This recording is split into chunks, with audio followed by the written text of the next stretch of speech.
एक मूड एक कैफियत गीत का चेहरा होता है. नमस्कार, कविता आणि आम्हीच्या दुसऱ्या एपिसोडमध्ये तुमच्या सगळ्यांचं मनापासून स्वागत करतो. एक मूड एक कैफियत गीत का चेहरा होता है. खरंच असं मानणारी माणसं आहेत बरं का. म्हणजे कवितांवर मनापासून प्रेम करणारी, मनापासून दाद देणारी अशी खरीच माणसं आहेत. त्यांना त्या ओळी, तो सगळा माहोल खरंच इतका मनापासून आवडतो, अशी खरंच लोकं आहेत. पण काही काही लोकं असे सुद्धा आहेत ना, की असा जितका म्हणून सिरियस चेहरा केला किंवा जितका म्हणून असा फोकस्ड किंवा इतका इंटेन्स चेहरा केला, की त्यांना असं वाटतं की ते फार आध्यात्मिक.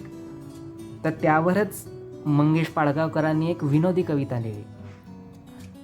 कवितेचं टायटल आहे, ह्यांचं असं का होतं कळत नाही किंवा ह्यांना कळतं पण वळत नाही. थोडी मी त्यांच्यासारखी वाचायचा प्रयत्न करतो, मला तेवढी जमणार नाही पण प्रयत्न करतो, कोणी वाईट मानून घेऊ नका. ह्यांचं असं का होतं कळत नाही किंवा ह्यांना कळतं पण वळत नाही. ह्यांचं असं का होतं कळत नाही किंवा ह्यांना कळतं पण वळत नाही. निळं निळं वेल्हाळ पाखरू आभाळात उडणार. निळं निळं वेल्हाळ पाखरू आभाळात उडणार किंवा रुपेरी वेलांटी घेत मासा पाण्यात बुडणार.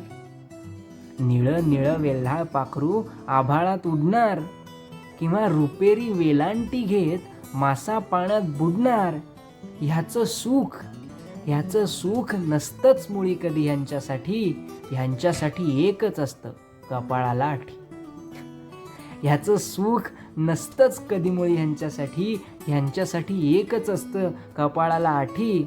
ह्यांची पापणी कधीसुद्धा ढळत नाही. ह्यांचं असं का होतं कळत नाही किंवा ह्यांना कळतं पण वळत नाही. मोठ्याने हसा तुम्ही, ह्यांना नैतिक त्रास होतो. मोठ्याने हसा तुम्ही, ह्यांना नैतिक त्रास होतो. आणि वेलची खाल्लीत तर ह्यांना विस्कीचा वास येतो.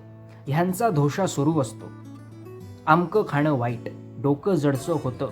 तमकं मुळीच पिऊ नका, त्यांनी नक्की पडसं होतं. अहो आज संयमाचे पुतळेच हे, यांची पापणी चुकून सुद्धा चळत नाही. यांचं असं का होतं कळत नाही किंवा यांना कळतं पण वळत नाही.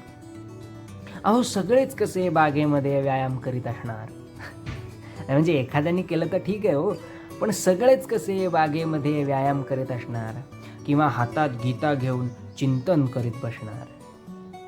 बागेच्या कोपऱ्यात कोणी घट्ट बिलगून बसतंच ना, किंवा गालाला गाल लावून गुलगुल करीत असतंच ना.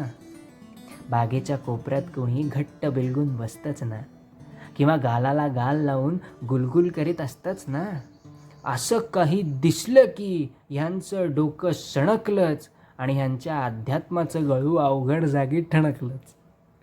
असं काही दिसलं की यांचं डोकं सणकलंच. म्हणजे यमक आणि त्यातलं ते वृत्त सांभाळून अर्थ काढणं तसं अवघड आहे, पण काही कवितांमध्ये तसं नक्कीच असतं. आपण आत्ता ही पुढची जी सौमित्रांची, म्हणजे आपण ज्यांना किशोर कदम म्हणून ओळखतो, त्यांची कविता वाचणार आहोत. त्यात ना या फोनेटिक्सचं आणि यमकाचं इतकं छान असं एक रिलेशन आहे, त्यात अर्थसुद्धा इतका मस्त आहे. खरं तर ही कविता ना आत्ता ज्या कंडिशन्समध्ये किंवा या लॉकडाऊनच्या कंडिशनमध्ये आहोत, त्या कंडिशनसाठी अत्यंत ॲप्ट कविता आहे. म्हणजे आत्ता आपल्याला आधीच्या गोल्डन डेजची, म्हणजे जेव्हा फ्रीडमची, आपल्याला जेव्हा कुठंही बाहेर फिरता येत होतं, कुठेही जाता येत होतं, काहीही करता येत होतं, त्या फ्रीडमची आता आपल्याला जास्त किंमत कळते. त्या जुन्या दिवसांची, पूर्वीच्या, म्हणजे जेव्हा कोरोना नव्हता त्या दिवसांची आता आपल्याला जास्त किंमत कळते. तर ती एक, म्हणजे तो एक विचार किंवा तो एक थॉट सांगायचा प्रयत्न या कवितेत मला असं वाटतं सौमित्रांनी केला आहे. म्हणजे ही खूप जुनी आहे कविता, आत्ता त्याचा काही संबंध नाही, पण योगायोग असा आहे की ही कविता आत्ताच्या कंडिशनला फार ॲप्ट आहे. आणि त्याला एक छान यमक, मस्त वृत्त आहे, त्याला एक रिदम आहे. तुम्हाला आता वाचल्यावर कळेल. जगायास तेव्हा खरा अर्थ होता, निरर्थासही अर्थ भेटायचे. जगायास तेव्हा खरा अर्थ होता, निरर्थासही अर्थ भेटायचे. मनासारखा अर्थ लागायचा, मनासारखे शब्दही यायचे. जगायास तेव्हा खरा अर्थ होता, निरर्थासही अर्थ भेटायचे, मनासारखा अर्थ लागायचा अन मनासारखे शब्दही यायचे. नदी सागराचे किनारे कधीही मुक्याने किती वेळ बोलायचे. नदी सागराचे किनारे कितीही मुक्याने किती वेळ बोलायचे. निघोनी घरी शेवटी जात असता वळूनी कितीदा तरी पाहायचे. नदी सागराचे किनारे कितीही मुक्याने किती वेळ बोलायचे. निघोनी घरी शेवटी जात असता वळूनी कितीदा तरी पाहायचे. उदासी जराशी गुलाबीच होती, गुलाबातही दुःख दाटायचे. उदासी जराशी गुलाबीच होती, गुलाबातही दुःख दाटायचे. जरा एक तारा कुठेही निखळता नभाला किती खिन्न वाटायचे. जरा एक तारा कुठेही निखळता नभाला किती खिन्न वाटायचे. असेही दिवस की उन्हाच्या झळांनी जुने पावसाळे नवे व्हायचे. असेही दिवस की उन्हाच्या झळांनी जुने पावसाळे नवे व्हायचे. ऋतूंना ऋतूंनी जरा भागले की नव्याने जुने झाड उगवायचे. इतकी वेळ लावणारी ओळ आहे ही. माझ्या कधी वाचला तरी अंगावर काटा येतो की असेही दिवस की उन्हाच्या झळांनी जुने पावसाळे नवे व्हायचे. ऋतूंना ऋतूंनी जरा भागले की नव्याने जुने झाड उगवायचे. मनाचा किती खोल काळोख होता, किती काजवे त्यात चमकायचे. मनाचा किती खोल काळोख होता, किती काजवे त्यात चमकायचे. मनाभोवती चंद्र नव्हता तरीही मनाला किती शुभ्र वाटायचे. मनाभोवती चंद्र नव्हता तरीही मनाला किती शुभ्र वाटायचे.